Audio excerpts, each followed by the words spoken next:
자, 이 이상적인 왕에게 여호와 영이 임하는데 그 여호와 영의 속성이 이 지혜가 많잖아요. 지혜 유사 동의어가. 그래서 이 지혜가 이제 사법적인 지혜예요. 재판의 지혜. 그래서 여기 보면은 이 3절에 그의 눈에 보이는 대로 심판하지 아니하며 그에게 들리는 대로 판단하지 아니하며. 자, 그래서 이제 사법적인 지혜다라고 하는 것을 알 수 있죠. 그래서 여기서 통치자다라는 걸 알 수가 있는 거예요. 공의로 가난한 자를 심판하며 정직으로 세상의 겸손한 자를 판단할 것이며 그의 입에 막대기로 세상을 치며 그의 입술의 기운으로 악인을 죽일 것이며. 그래서 여기서 통치 대상들을 보세요. 가난한 자, 겸손한 자, 세상, 악인. 그러니까 모든 사람들을 다 통치할 것을, 재판할 것을 얘기를 하고 있죠. 그러면서 이제 또한 재판 기준도 보세요. 공의, 정직 이렇게 얘기를 하고 있죠. 그러면서 5절에는 공의가 또 나오죠. 공의로 그의 허리띠를 삼으며 성실로 그의 몸에 띠를 삼으리라. 그래서 여기서 보면 이상적인 왕이 와서 이 모든 인간들을 재판할 것을 얘기를 하고 있죠. 그리고 이제 이 이상적인 왕이 올 때 이제 또 완벽한 샬롬의 때가 이루어질 것을 얘기를 하잖아요. 그래서 6절 보세요. 그때 이리가 어린 양과 함께 살며 표범이 어린 염소와 함께 놓으며 송아지 어린 사자와 살찐 짐승이 함께 있어 어린아이에게 끌리며 암소와 곰이 함께 먹으며 그것들의 새끼가 함께 엎드리며 사자가 소처럼 풀을 먹을 것이며 그러잖아요. 여기 보면 그때 그러죠. 그러니까 이 이상적인 왕이 올 때를 얘기를 하죠. 그래서 여기서 보면은 이 완벽한 샬롬이 이루어질 것을 얘기를 하는데 이게 상당히 흥미롭죠. 왜냐하면 포식동물과 초식동물 사이에 지금 이 땅에서는 긴장이 있잖아요. 긴장. 왜냐하면 포식동물들이 육식동물들이 초식동물들을 잡아먹으니까 늘 긴장이 있고 경계가 있잖아요. 경계. 그리고 이제 죽음이 있죠. 근데 이때는 완벽한 샬롬이 이루어져서 함께 눕는다 그러잖아요. 함께. 표범이 어린 염소와 함께. 이리가 어린 양과 함께 그러잖아요. 어린 사자와 살찐 짐승이 함께 있다 그러죠. 그러면서 젖먹는 아이가 독사의 구멍에서 장난하며 젖된 어린아이가 독사의 굴에 손을 넣을 것이라. 완벽한 샬롬이 있을 것을 얘기를 하고 있는데 이 땅의 지금의 기존 질서와는 다른 질서가 펼쳐질 것을 얘기를 하고 있는 거죠. 다른 질서. 그러면서 내 거룩한 산 모든 곳에서 해됨도 없고 상함도 없을 것이니 이는 물이 바다를 덮은 같이 여호와를 아는 지식이 세상에 충만할 것입니다. 그래서 완벽한 샬롬이 이루어지면서 긴장이 없는 그런 상태에 나아갈 것을 갖다가 얘기를 하고 있습니다. 참 이게 이제 흥미롭죠. 그러면서 또 여기서 하나 지적해야 될 것이 뭐냐면은 이 완벽한 샬롬이 이루어질 때도 이 짐승들이 있다라는 거죠. 이리, 표범, 어린 염소, 어린 양, 사자, 곰, 암소. 그러니까 이 땅의 질서가 유지되는 것들이 있는가 하면 유지되지 않는 것들이 있죠. 그러니까 이 짐승이 있다라고 하는 것은 연속적인 그런 측면을 갖는데 이 땅에 있는 이제 긴장, 왜냐하면 서로 잡아먹으니까 잡아먹고 긴장과 죽음이 있었는데 이 땅에서는 이게 없어지는 거죠. 그 완벽한 샬롬의 때는. 그러니까 이게 불연 속성을 갖는 이런 모습을 볼 수가 있죠. 이게 상당히 흥미롭다라는 거예요. 그러니까 이 새 하늘과 새 땅이라고 하는 표현도 한번 잘 생각을 해보세요. 새 하늘과 새 땅이 새자가 붙었잖아요. 새자. 그러니까 이 땅의 기존 질서가 유지되는 곳이다 라고 하는 것을 알 수가 있죠. 유지되는 곳이다. 그러나 유지되지 않는 것도 있는 거죠. 그래서 사망이 없고 질병이 없고 슬픔과 아픔이 없다 그러잖아요. 그리고 이 땅에서는 시집가고 장가가지만은 저 땅에서는 시집가지 않는다 그러잖아요. 이런 불연 속성이 있는 이런 모습들을 볼 수가 있죠. 자, 이래서 요 11장이 메시아 예언장이다 라고 말씀드릴 수 있어요. 그리고 이제 더 재밌는 거는 이제 10절, 11절이죠. 여기 보면 10절에 보면 그날에 이새의 뿌리에서 한 싹이 나서 만민의 기치로 설 것이요 열방이 그에게로 돌아오리니 그가 거한 곳이 영화로우리라. 여기 재밌는 게 이새의 뿌리에서 싹이 나서 만민의 기치로 서면 열방이 돌아온다 그러죠. 열방이. 그래서 열방이 돌아온다. 이건 이방인들을 의미하는 거죠. 근데 이제 또 다음 구절도 재밌어요. 그날에 주께서 다시 그의 손을 펴서 그의 남은 백성을 아수르와 애국과 바드로스와 구스와 엘람과 시날과 하맛과 바다 섬들에서 돌아오게 하실 것이라. 여호와께서 열방을 향하여 기치를 세우시고 이스라엘의 쫓긴 자들을 모으시며 땅 사방의 유다의 흩어진 자들을 모으시리니. 이것도 재밌죠. 왜냐면 아까 10절에서는 열방이 돌아온다 그러더니 여기 12절에서는 이스라엘의 쫓긴 자, 땅 사방에서 유다의 흩어진 자들을 모으신다. 그러죠. 근데 이제 이게 또 흥미로운 게, 그럼 이때가 언제냐 하는 거예요. 이때가 언제냐. 그죠? 그래서 보통 옛날에는 이 이스라엘의 쫓긴 자, 유다의 흩어진 자가 돌아올 것을 이 바벨론 포로에서의 해방, 이렇게 많이 생각을 했거든요. 근데 지금 이 문맥을 살펴보면은 10절에 그날에 11절에 그날에 그러잖아요. 그러니까 10절에 보면 그날에 이새의 뿌리에서 싹이 나서 만민의 기치로 설 것이요. 그러니까 메시아가 올 때를 의미하고 있잖아요. 그러니까 이게 메시아 시대를 의미하는 거거든요. 그러니까 이게 바벨론 포로를 넘어서는 거죠. 바벨론 포로를 넘어서는 겁니다. 그래서 그날에 주께서 이게 많은 지역에서 돌아오게 한다 이거죠. 돌아오게 한다. 그래서 요 본문을 갖다가 이게 현대 이스라엘의 어떤 독립, 이렇게 보려고 하는 움직임들이 많습니다. 그래서 최근에 나온 그 주석들, 복음주의 주석들, 이런 주석들을 보면은 이 현대 이스라엘로 많이 해석을 하고 있는 이런 모습들을 볼 수가 있어요. 그래서 이 11장이 상당히 흥미로운 장이다라고 말씀드릴 수 있어요. 자, 이렇게 이제 메시아 예언이 앞부분에서는 임마누엘, 그 다음에 아들, 이상적인 왕, 그러면서 11장에서도 또 이 이새 그 뿌리에서 나오는 싹, 줄기, 이러면서 이상적인 왕이 올 것을 예언을 했죠. 자, 이렇게 이제 이사야서 전반부에는 이제 아들이 오는데 이상적인 왕이다, 이렇게 이제 예언을 해요, 메시아를. 그러면서 40장에 가면은 하나님이 온다 그래요. 하나님이 온다. 그래서 이사야서 40장은 장차 올 하나님에 대해서 얘기를 해요. 40장 한번 봐보세요. 자, 이 40장이 바로 그 위로의 책, 그래가지고 40장부터가 위로를 얘기를 하잖아요. 근데 이제 40장 3절 보세요. 외치는 자의 소리여 이르되 너희는 광야에서 여호와의 길을 예비하라. 사막에서 우리 하나님의 대로를 평탄하게 하라. 골짜기마다 도두어지며 산마다 언덕마다 낮아지며 고르지 아니한 곳이 평탄하게 되며 험한 곳이 평지가 될 것이요. 그렇죠? 그러면서 이 메시아가 올 것을 얘기를 해요. 5절 보면은 여호와의 영광이 나타나고 모든 육체가 그것을 함께 보리라. 그죠? 여호와의 영광이 나타난다 그러죠. 모든 육체가 함께 본다, 이렇게 얘기를 하고 있습니다. 그래서 여기 보면 너희는 광야에서 여호와의 길을 예비하라 그러는데, 마태가 이 구절을 인용을 해가지고 세례 요한이 나타나서 설교한 것을 그 상기시키죠. 마태복음 3장 3절에서. 그래서 이사야의 예언이 이 종말의 시대를 바라보고 있다라고 하는 것을 여기서 알 수가 있죠. 자, 그래서 하나님의 오심을 얘기를 하고 있는 거예요. 그 하나님이 오실 마지막 때, 종말의 때를 얘기를 하고 있다라는 거예요. 그 다음에 또 여기 보면은 9절이요. 9절에도 보면은 이제 아름다운 소식을 시온에 전하는 자여, 그렇죠? 너는 높은 산에 오르라. 아름다운 소식을 예루살렘에 전하는 자여, 너는 힘써 소리를 높이라. 두려워하지 말고 소리를 높여 유다의 성읍들에게 이르기를 너희의 하나님을 보라 하라. 보라, 주 여호와께서 장차 강한 자로 임하실 것이요. 자, 요거 보세요. 요거 보면 하나님께서 또 이 임하실 것을 얘기를 하잖아요. 임하실 것. 그러면서 친히 그의 팔로 다스리실 것이라. 보라, 상급이 그에게 있고 보응이 그의 앞에 있으며 그는 목자같이 양떼를 먹이시며 어린 양을 그 팔로 모아 품에 안으시며 젖먹이는 암컷들을 온순히 인도하시리로다 라고 얘기를 하고 있죠. 그래서 여기 보면은 이 목자같이 양떼를 먹이시며 어린 양을 그 팔로 모아 품에 안으시며, 그렇죠?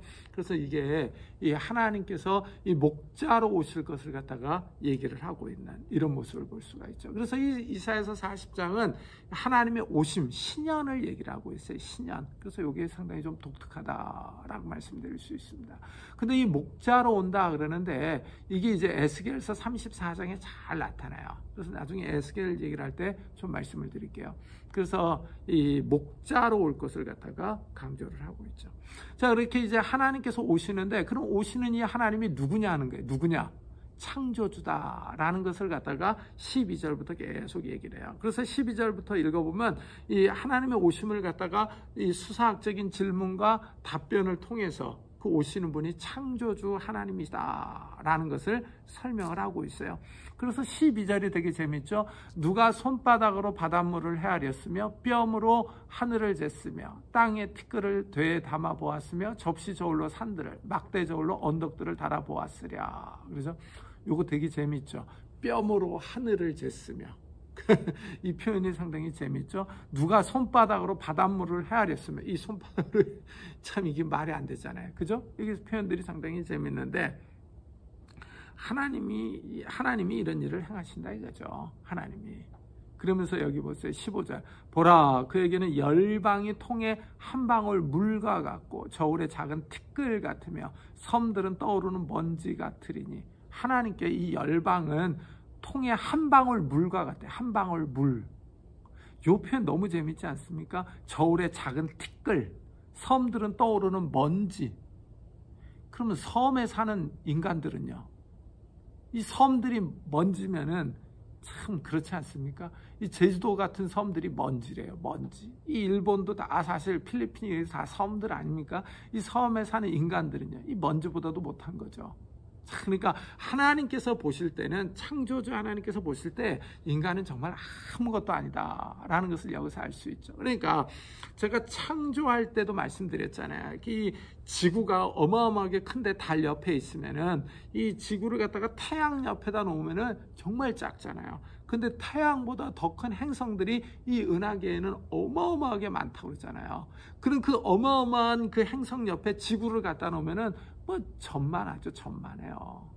그럼 그 전만한 곳에 뭐 60억, 70억, 80억이 살아가고 있는데, 그죠? 그럼 이 인간들은요, 전보다 못한 거죠. 전보다도 못한 그런 인간들이죠. 참, 그래서 이 창조주 하나님이 이 어마어마한 분이다라는 것을 여기서 알 수가 있죠. 그러니까 정말 이 전체 이 피조 세계에서 인간이 차지하는 위치를 보면은 정말 작은 존재들이죠. 그러나 이 작은 존재들인 이 인간이 그 존엄성을 갖고 이 하나님 앞에서 귀히 여김을 받는 게 왜 그런 겁니까? 하나님의 형상대로 지음을 받았기 때문이죠. 형상대로 지음을 받았기 때문에. 그래서 하나님께서 우리를 귀히 여기시는 거예요. 그리고 하나님께서 인간의 몸을 입고 오시는 거죠. 왜요? 우리가 하나님의 형상대로 지음을 받았기 때문이다. 자, 그래서 이 오시는 분을 창조주 하나님이다라는 것들을 갖다가 설명을 하고 있어요. 자, 그러면서 이제 하반부에서, 이사야 하반부에서 또 다른 메시아 예언들이 나오는데, 이 메시아 예언들이 가만히 보면은 고난받는 종으로 얘기를 해요. 그래서 이게 이제 또 흥미롭죠. 앞에서는 이상적인 왕이 올 것을 얘기를 했는데, 그리고 40장에서는 여호와께서 오실 것을 얘기를 하고요. 그러면서 이제 42장부터 읽어보면은 고난받는 종이 나와요. 고난받는 종의 모습으로 또 메시아가 오실 것을 갖다가 얘기를 하고 있어요. 자, 그래서 이제 이 42장 1절부터 7절까지를 갖다가 첫 번째 고난받는 종의 노래라고 그러는데, 여기 보면은 이제 그 4개의 노래가 나와요. 이 42장 이후로 보면요, 4개의 고난받는 종의 노래가 나오는데, 그 본문들이 이제 아주 유명한 메시아 예언 본문들이에요. 특히 이제 이사야 53장이 그렇죠. 마지막에 나오는 이사야 53장이 아주 유명한 메시아 예언 본문이죠. 자, 먼저 이제 가장 처음에 나오는 게 42장 1절부터 7절이에요. 42장 한번 봐보세요. 1절이요. 내가 붙드는 나의 종, 내 마음에 기뻐하는 자, 곧 내가 택한 사람을 보라. 내가 나의 영을 그에게 주었은즉 그가 이방의 정의를 베풀리라. 요거 되게 재밌지 않습니까? 나의 종, 내 마음에 기뻐하는 자, 곧 내가 택한 사람을 보라. 그러죠? 자, 여기서 이제 이 나의 종 그러잖아요. 나의 종. 그래서 여호와의 종이 여호와의 종. 여호와의 종이 올 것을 얘기를 하는데, 이 기뻐하는 자, 내가 택한 사람 그러죠. 택한 사람. 자, 그래서 이 택하다, 이 선택받은 자죠. 선택받은 자. 그래서 여기 이제 선택받은 자라고 하는 표현에서 좀 이 신분이 좀 보통 분이 아니다 라는 것을 여기서 알 수가 있죠. 그러면서 내가 나의 영을 그에게 주었다 그러죠. 내가 나의 영을 주었다. 그래서 구약에서 보면은 사사, 왕, 선지자, 제사장 이런 사람들에게 영이 임하잖아요. 이 여호와의 영이 임하는데 여긴 또 택한 사람이잖아요. 그러잖아요. 택한 사람, 선택한 사람은 주로 왕이에요. 왕. 그래서 여기 오는 인물이 왕과 같은 존재다라는 것을 은연중에 암시하고 있는 거예요. 이 왕과 관련 있는 인물이다. 그러면서 그가 이방의 정의를 베풀리라, 정의를 베푼다 그러잖아요. 그래서 이게 또 재밌죠. 왜냐하면 이 정의가 미슈파트잖아요. 미슈파트. 아까도 설명드렸듯이 유다의 왕들은 이 미슈파트, 정의를 행하지 않아서 심판을 받아 멸망하는데 이상적인 왕이 오는데 그 이상적인 왕은 공평과 정의로 통치한다 그러잖아요. 그 단어거든요. 그 단어. 근데 여기 오는 고난받는 종도 이방의 정의를 베풀리라 그러죠. 그래서 여기 또 특이하죠. 자, 그래서 이방이 나오는 거예요. 이게 이제 아주 흥미롭죠. 이방의 정의를 베푼다 그러죠. 그래서 제가 아까 그 종말론적 토라가 보면은 이 만방, 열방이 그 시온산으로 나아간다 그랬잖아요. 시온산으로 나아간다. 이것과 좀 관련이 있겠죠. 이방의 정의를 베풀리라 그러니까요. 그러면서 그는 외치지 아니하며 목소리를 높이지 아니하며 그 소리를 거리에 들리게 하지 아니하며 상한 갈대를 꺾지 아니하며 꺼져가는 등불을 끄지 아니하며 진실로 정의를 시행할 것이며 그러잖아요. 그래서 요 구절이 바로 그 메시아 예언 본문이다라는 것들을 갖다가 알 수 있잖아요.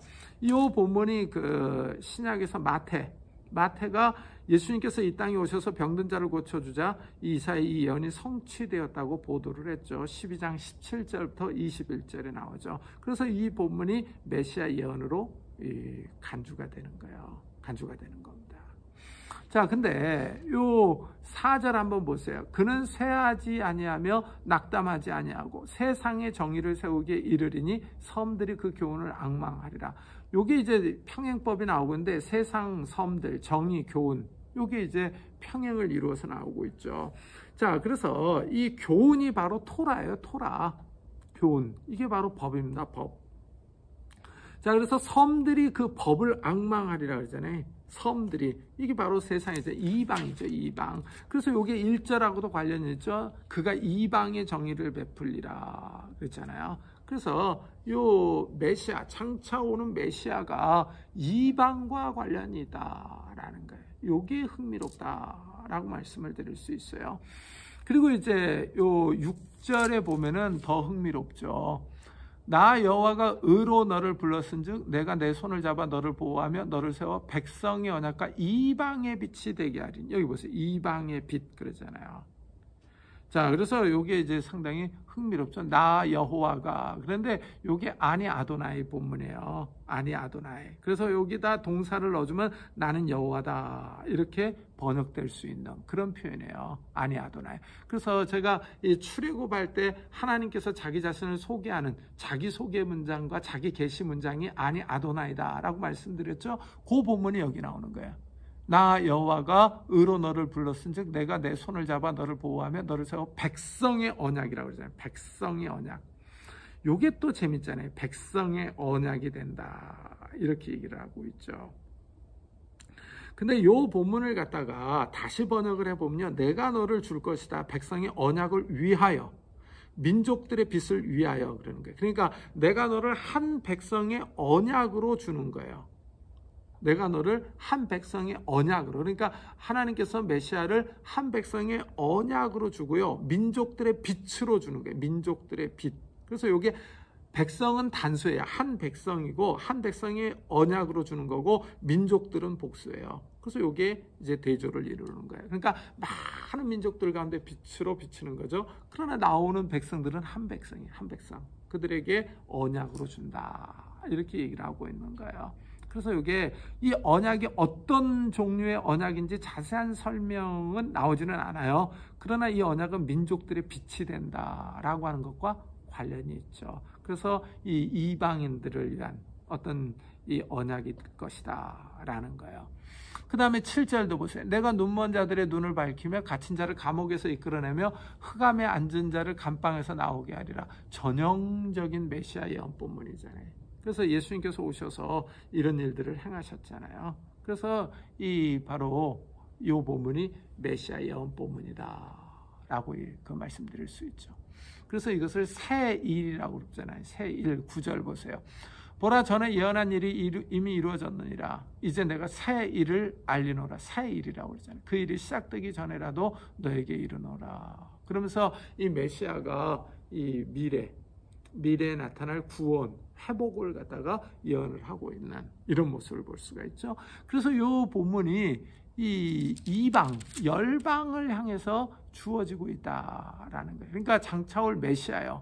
이방과 밀접한 관련이 있는 인물이다라고 하는 것을 여기서 알 수가 있죠.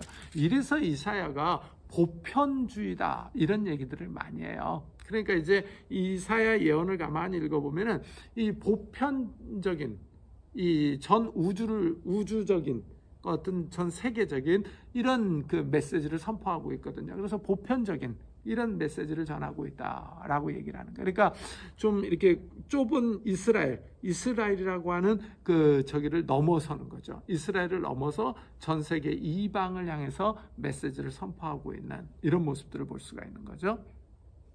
자, 이게 이제 첫 번째 이 종의 노래예요. 두 번째 종의 노래가 49장에 나와요. 49장 1절부터 6절이에요.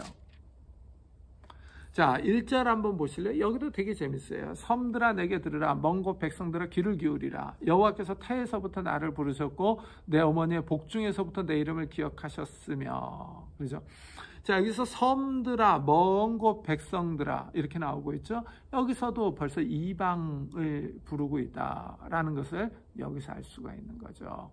근데 여기서는 여호와께서 태에서부터 나를 부르셨고 내 어머니의 복중에서부터 내 이름을 기억하셨으며, 이 본문은 마치 예레미야를 생각나게 하잖아요. 예레미야가 이 본문 부르심을 받기도 전부터 하나님께서 알았다라고 얘기를 하잖아요. 자, 그래서 이 본문은 약간 좀 선지자적인 그런 암시가 주어지고 있죠. 아까 그 42장 본문은 이 왕을 암시하는 듯한 그런 본문이었는데 여기서는 이제 선지자를 암시하고 있죠. 자, 그러면서 2절에 보면 내 입을 날카로운 칼같이 만드시고 나를 그의 손 그늘에 숨기시며 나를 갈고 닦은 화살로 만드사 그의 화살통에 감추시고. 요게 또 재밌어요. 요거 한번 잘 보세요. 내 입을 날카로운 칼같이 만드시고 나를 그의 손 그늘에 숨기시며 나를 갈고 닦은 화살로 만드사 그의 화살통에 감추시고. 아니, 칼과 화살로 만들어 놓고 숨겼대요. 감췄대요. 요게 또 재밌죠. 그러니까 메시아를 칼과 화살로 만들어 놓고 숨겨놨다 그러잖아요. 숨겨놨다. 요게 이제 대조를 이루고 있죠. 왜냐하면 칼과 이 화살은 공격용 무기잖아요. 공격용 무기인데 숨겨놨다. 이렇게 얘기를 하고 있어요. 근데 요게 이제 이 뒤로 쭉 읽어보면은 여기 좀 관련이 있어요. 자, 3절에 보면 내게 이르시되 너는 나의 종이요 내 영광을 내 속에 나타낼 이스라엘이라 하셨느니라. 여기 너는 나의 종이요 내 영광을 내 속에 나타낼 이스라엘이라 하셨느니라. 그러니까 여기서 보면 나의 종과 이스라엘이 밀접한 관련이 있는 거죠. 밀접한 관련이 있으면서 나의 종이 이스라엘의 대표 역할을 하는 거예요. 대표 역할. 자, 근데 이 여호와의 종이 이 4절에 보면은 그러나 나는 말하기를 내가 헛되이 수고하였으며 무익하게 공연히 내 힘을 다하였다 하였도다. 참으로 나에 대한 판단이 여호와께 있고 나의 보응이 나의 하나님께 있느니라. 이게 또 재밌는 게 이 여호와의 종이 뭔가를 열심히 일을 했어요. 일을 했는데 이 무익하게 수고한 것 같은 거예요. 헛수고 같은 거죠. 헛수고. 그러면서 열매가 없는 것 같다 이렇게 얘기를 하는 거죠. 이게 상당히 흥미롭다라는 거예요. 그러니까 이게 앞에서 날카로운 칼같이 만들었는데 숨겨놓은 것과 관련이 있는 거죠. 숨겨놓은 것과 관련이 있는 겁니다. 그래서 여호와의 종이 노력하고 수고했는데 그 모든 노력과 수고가 허사로 돌아간 것 같은 거예요. 하지만 그의 판단이 누구에게 있는 겁니까? 하나님께 있는 거예요. 하나님이 판단한다는 거죠. 그러니까 그 메시아, 이 고난받는 종의 모든 일과 수고들은 이 판단이 유보되었다라는 거예요. 유보되었다. 자, 그러면서 이제 이 고난받는 종이 해야 될 일이 5절에 나오고 있어요. 이제 여호와께서 말씀하시나니 그는 태에서부터 나를 그의 종으로 지으신 이시요 야곱을 그에게로 돌아오게 하시는 이시니 이스라엘이 그에게로 모이는도다. 요거요. 야곱을 그에게로 돌아오게 하시는 이시니 이스라엘이 그에게로 모이는도다. 그러니까 흩어진 이스라엘이 이 고난받는 종에게로 돌아온다 이거죠. 고난받는 종에게로 돌아온다. 그래서 이 돌아온다라는 표현에 여기 이제 회개케 하는 거죠. 회개케 하는 겁니다. 그러면서 이 돌아오다 슈브라고 하는 단어인데 이거는 구약에서 회개를 지칭할 때 쓰는 단어예요. 회개를 지칭할 때. 자, 그러면서 6절에 이제 또 다른 얘기를 하죠. 그가 이르시되 내가 나의 종이 되어 야곱의 지파들을 일으키며 이스라엘 중에 보존된 자를 돌아오게 할 것은 매우 쉬운 일이라. 그러니까 이스라엘을 돌아오게 하는 일은 쉬운 일이래요. 그럼 이제 어려운 일이 있다 이거 어려운 일. 내가 또 너를 이방의 빛으로 삼아 나의 구원을 베풀어서 땅끝까지 이르게 하리라. 이방의 빛으로 삼는다. 그러니까 이방인들을 돌아오게 하는 일이 어려운 일이다 라고 하는 것을 여기서 알 수가 있는 거예요. 자, 이래서 이 본문이 메시아 예언 본문인데 이 이스라엘은 물론 이방인들까지 돌아오게 할 것을 갖다가 얘기를 하고 있죠. 이래서 1절에 섬들아 먼 곳 백성들아 하고 부르고 있는 거예요. 근데 사실 여러분들 한번 지도를 펴놓고 한번 봐보세요. 지도를 펴놓고 보면은 이스라엘 입장에서 보면 우리나라는 땅끝이에요. 극동에. 그렇지 않습니까? 이게 한반도잖아요. 그 땅끝, 거의 땅끝이죠, 뭐. 그래서 이 땅끝에 있는 그런 민족들을 부르시는 이런 모습들을 볼 수가 있죠. 그리고 여기서 이제 이 메시아를 칼같이 날카롭게 만들었는데 숨겨놨다 그랬잖아요. 여기 재밌는 표현이죠. 그죠? 왜냐하면 메시아 그러잖아요. 내가 수고하고 노력을 했는데 이게 헛수고 같다. 근데 하나님이 최종 판결을 한다 그러잖아요. 근데 정말 메시아가 와서 십자가에 달려 죽었잖아요. 그게 허무하게 보이잖아요. 허무하게 보이고 정말 이게 메시아가 수고를 했는데 3년 동안 공생의 사역을 하면서 천국 복음을 전하고 저기 했는데 이 십자가에 달려 죽었잖아요. 허무한 것 같잖아요. 이 무익한 것 같잖아요. 그러나 3일 만에 부활해서 그 부활의 복음이 선포되기 시작했잖아요. 하나님께서 그 판단을 하시는 거죠. 그래서 이 날카로운 칼, 갈고 닦은 화살, 이거를 감춰놨다. 이게 상당히 의미가 있는. 그래서 십자가와 부활의 복음이 감춰져 있는 그런 복음이에요. 그러나 이것이 드러나는 사람들에게는 이게 효과를 발휘하는 거죠. 그래서 이것을 갖다가 믿는 사람들은 이 구원의 길로 들어서는 아주 정말 하나님의 은혜를 체험하는 그런 모습들을 볼 수가 있죠. 그래서 이 본문에서는 이 메시아가 선지자적인 그런 이미지를 갖고 있다라고 말씀드릴 수 있어요. 그 다음에 이제 50장입니다. 50장 4절부터 9절까지가 이제 세 번째 종의 노래. 근데 이 50장은 학자, 선생의 또 이미지를 갖고 있어요. 그래서 이게 또 재밌어요. 맨 처음에는 이 왕, 그 다음에 선지자, 그 다음에 여기서는 학자, 이 랍비의 이미지를 갖고 있는, 선생의 이미지를 갖고 있는 이런 모습을 볼 수가 있어요. 4절 보세요. 주 여호와께서 학자들의 혀를 내게 주사 나로 공고한 자를 말로 어떻게 도와줄 줄을 알게 하시고 아침마다 깨우치시되 나의 귀를 깨우치사 학자들 같이 알아듣게 하시도다. 그래서 이 선생의 이미지가 있는 이런 모습을 볼 수가 있죠. 자, 이렇게 이제 나는 이 선생으로서 공고한 자를 말로 돕는 거죠. 말로 돕는 겁니다. 그래서 이 나가 선생인데 선생으로서 사람들을 가르치지만 먼저 여호와께 듣는 자죠. 이래서 이 학자라고 하는 표현에 제자의 뜻도 있는 거예요. 제자의 뜻도 있는 겁니다. 이게 하나님께로부터 먼저 가르침을 받고 그 다음에 이제 가르치는 거예요. 이래서 제자의 그런 의미도 있지만 학자, 선생의 의미도 있는 거예요. 자, 그래서 여호와께 먼저 배우고 사람들을 가르쳐요. 그런데 그는 여호와께 가르침을 받고 순종해요. 순종. 5절 보세요. 5절. 주 여호와께서 나의 귀를 여셨으므로 내가 거역하지도 아니하며 뒤로 물러가지도 아니하며. 그렇죠? 자, 여기서 이제 내가 물러서지 않는 상황은 고난을 당하는 상황이에요. 고난 가운데 있을 때 뒤로 물러서지 않는 거죠. 나를 때리는 자들에게 내 등을 맡기며 나의 수염을 뽑는 자들에게 나의 뺨을 맡기며 모욕과 침뱉음을 당하여도 내 얼굴을 가리지 아니하였느니라. 그렇죠? 그러니까 이 나를 때리는 자에게 내 등을 맡기며 수염을 뽑는 자들에게 나의 뺨을 맡기며 모욕과 침뱉음을 당해도 얼굴을 가리지 않는다 그러잖아요. 그러니까 여기서 나오는 나는 이 질책과 조롱의 대상이 질책과 조롱의 대상. 그러니까 하나님의 교훈에 순종함으로 고난을 당하는데 이 고난이 엄청나다라는 거죠. 엄청나다라는 겁니다. 그러니까 이 여호와께로부터 말씀을 듣는 귀와 가르치는 혀를 주신 사람은 온 몸으로 여호와의 말씀을 실행하는 거예요. 그 실행은 현실의 고난에 맞서는 거죠. 맞서서 순종하는 겁니다. 순종하는 거예요. 참 그래서 이 고난받는 종의 노래다 이렇게 얘기하는 이유가 바로 이런 데 있는 거예요. 이런 데 있는 겁니다.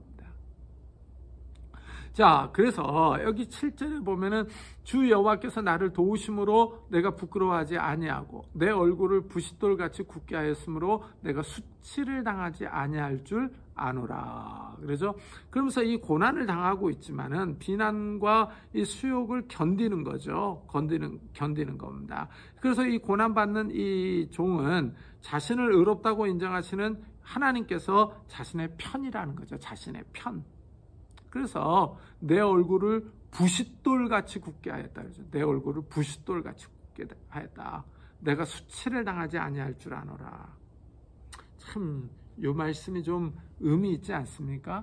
그러니까 내가 부끄러워하지 아니하고 내 얼굴을 부싯돌같이 굳게 하였으므로 내가 수치를 당하지 아니할 줄 아노라. 그러죠. 그러니까 참 이게 교육자들은 이 주의 종들은요. 좀 한편으로는 좀 얼굴이 좀 뻔뻔해야 돼요. 뻔뻔해야 됩니다. 왜냐하면 이런 고난과 비난과 조롱들을 당해야 되잖아요. 이런 것들을 당할 때 참 마음에 갈등이 많죠. 연민이 있고 자기 연민이 내가 참 이런 것까지 당해야 되나 막 이런 그 자기 연민들이 있잖아요. 이런 것들을 갖다 다 이겨내야 되는 거예요. 그러면서 이 고난 앞에 맞서야 되기 때문에 좀 얼굴이 좀 두꺼워야 할 필요가 있어요. 그러니까 뭐 어떤 돈에 대해서 그리고 자기 이익 챙기는데 두꺼우라는 게 아니라 이 말씀에 순종함으로 이 당하는 고난에 대해서 좀 얼굴이 두꺼워야 될 필요가 있다라는 거죠. 그래서 여기 메시아도 이 고난 가운데 내 얼굴을 부싯돌같이 굳게 하였다 그러잖아요. 부싯돌같이. 그러니까 많은 사람들에게 조롱을 당하고 채찍질을 당할 때 정말 그런 것들을 이겨내야 되잖아요. 그러니까 부싯돌같이 강하게 하는 거예요. 참 이거 보면 주의 종들은요. 참 고난을 많이 당하는데 정말 힘들죠. 삶이 힘들고. 그리고 사실 정말 이 주의 길을 가려면요. 인품도 뛰어나야 되죠. 설교도 잘해야 되죠. 그 다음에 윤리적으로 깨끗해야 되죠. 그러면서 경제적인 고난도 당하죠. 사람들의 비난도 당하죠. 참 이게 주의 종이 멀티플레이 해야 돼요. 멀티플레이. 그러면서도 깨끗해야 되잖아요. 또 깨끗해. 예수님께서 걸어가신 그 길을 또 따라가야 되잖아요. 예수님은 정말 깨끗하게 걸어가셨잖아요. 사도 바울 한번 봐보세요. 제자들 한번 봐보세요. 보면 사도들도 예수님의 뒤를 따라가잖아요. 그러니까 내가 예수 그리스도를 본받은 것 같이 너희도 나를 본받으라 그러잖아요. 나를 따르라 그러잖아요. 이거 보면은 우리도 주의 종으로서 깨끗하게 살아야 되는 거예요. 깨끗하게 살려면은 힘이 든 거예요. 힘이 들 수밖에 없죠. 이것을 견뎌내야 되는 거예요. 이 견디지 않으면은 주의 종으로서 좀 의미가 없죠. 참 깨끗하게 살아야 돼. 윤리적으로 살아야죠. 말씀 잘 전해야 되죠. 기도 생활해야죠. 윤리적으로 인격적으로 바로 서야 되죠. 그러면서 경제적인 고난 당해야 되잖아요. 왜냐하면 이게 목회를 하면서 나한테만 많이 달라라고 얘기할 수 없잖아요. 이게 참 주의 종으로서 어떤 경제적인 것도 우리가 적정선을 받아야 되잖아요. 적정선을. 이게 너무 많이 받을 수 없잖아요. 이게 아무리 교회가 커도 정말 이게 어떤 자족할 만한, 그죠? 자족할 만한 그런 사례비를 받고 적정선에서 이 사례비를 받으면서 일을 해야죠. 왜냐하면은 이 받는 액수가 너무 많으면은 이건 돈을 위해서 일하는 거잖아요. 그죠? 돈을 위해서 일하는 거예요. 그럼 만약에 자기가 대기업 연봉처럼 받는다. 그거는 좀 문제 있다고 저는 생각을 해요. 왜냐하면 그 목표가 자기는 주의 일을 한다고 하지만 다른 사람들이 볼 때는 저건 돈을 위해서 일하는 거죠. 왜냐하면 이 사회가 정한 질서가 있는데 이 사회가 정한 질서 속에서 목사가 이 대기업 임원들이 받는 뭐 회장단이 사장단이 받는 그런 연봉을 받는다, 임금을 받는다. 그럼 그건 돈을 위해서 일하는 거지 주의 나라와 복음을 위해서 주의 영광을 위해서 일하는 건 아니라고 생각을 해요. 그리고 은퇴할 때도 잘 은퇴해야 돼요. 왜냐하면 은퇴할 때 정말 많은 은퇴비를 받고 말이죠. 사례비를 받는다. 제가 생각할 때는요, 성령으로 시작했다가 육체로 마치는 것 같아요. 우리가 젊었을 때는 다 주의 영광을 위하여 하나님의 나라를 위하여 그러면 헌신하겠다 이런 열정을 품고 왔잖아요. 그럼 그런 열정이 끝까지 가야죠. 끝까지. 근데 만약에 은퇴할 때 뭐 겁나게 많은 액수의 돈을 받는다. 제가 생각할 때는 성령으로 시작했다가 육체로 마치는 거예요. 그런 우를 범해서는 안 될 것 같아요. 저는요. 그러니까 참 이게 주의 종이 고난을 견뎌야 되는 거예요. 그 고난 속에는 사람들의 어떤 조롱과 비난과 이 모욕 이런 것들도 있지만은 경제적인 어려움도 따라요. 그러니까 사도 바울이 감옥에서 편지 쓰면서 그러면서 디모데에게 올 때 겉옷을 갖고 오라 그러잖아요. 겉옷을 갖고 오라. 참 살 때 얼마나 추웠으면은, 그죠? 옷이 얼마나 없었으면은. 그러니까 참 이 노년에 감옥에 갇히면서까지, 그죠?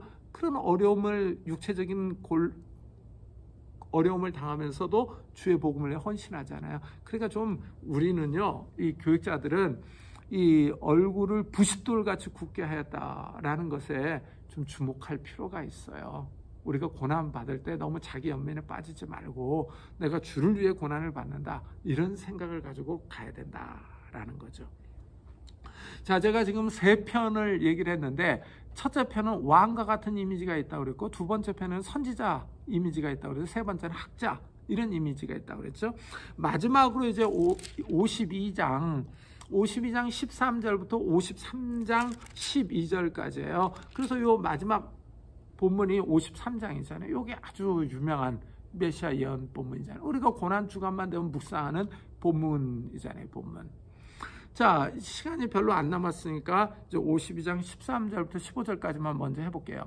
이 52장 13절에 보면 보라 내 종이 형통하리니 받들어 높이 들려서 지극히 존귀하게 되리라. 그래서 내 종 그러잖아요. 여호와의 종이죠. 형통하리니. 그죠?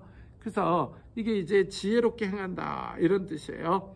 자, 그래서 이제 이 높이 들린다 그러죠. 높이 들려서 존귀하게 된다. 그러는데 이게 존귀하기 되기 이전의 상태가 있는 거예요. 14절 보세요. 전에는 그의 모양이 타인보다 상하였고 그의 모습이 사람들보다 상하였으므로 많은 사람이 그에 대해 놀랐거니와 그러잖아요. 그러니까 존귀하게 되기 이전의 상태, 이전의 상태는 이 고난의 상태를 얘기를 하는 거죠.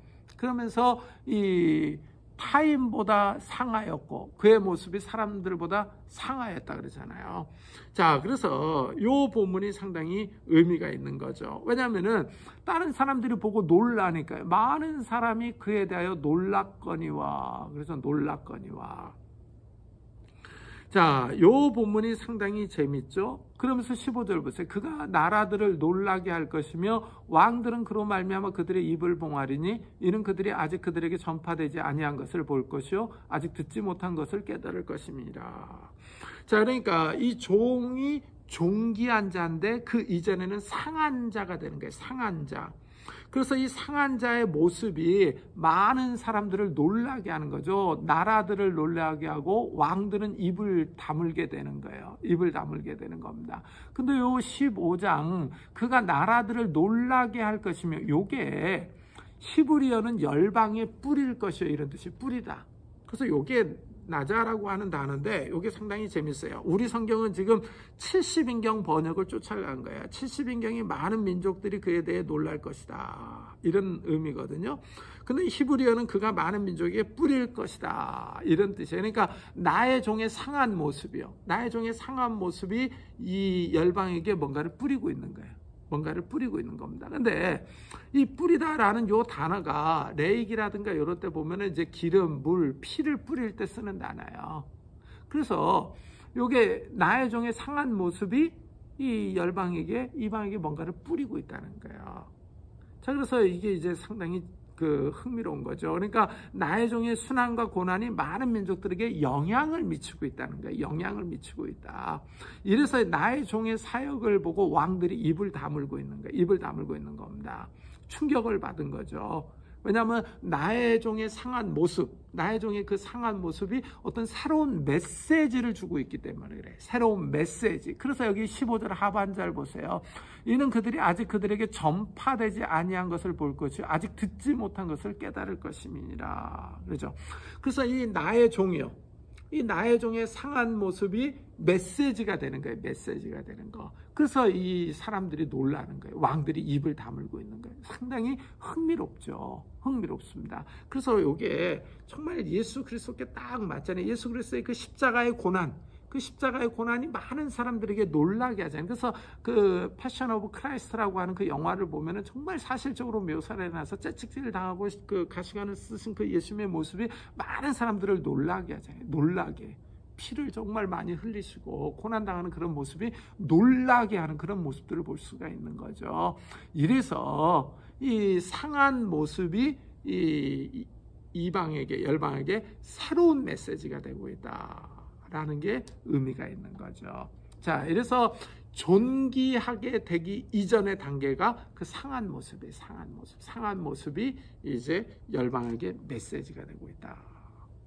자, 오늘은 여기까지 하고 다음 주에는 이제 53장을 한번 해보고 이 예레미야를 한번 계속해서 말씀드릴게요. 다음 주에 시험 문제에 대해서 말씀을 드리도록 하겠습니다. 자, 수고하셨습니다.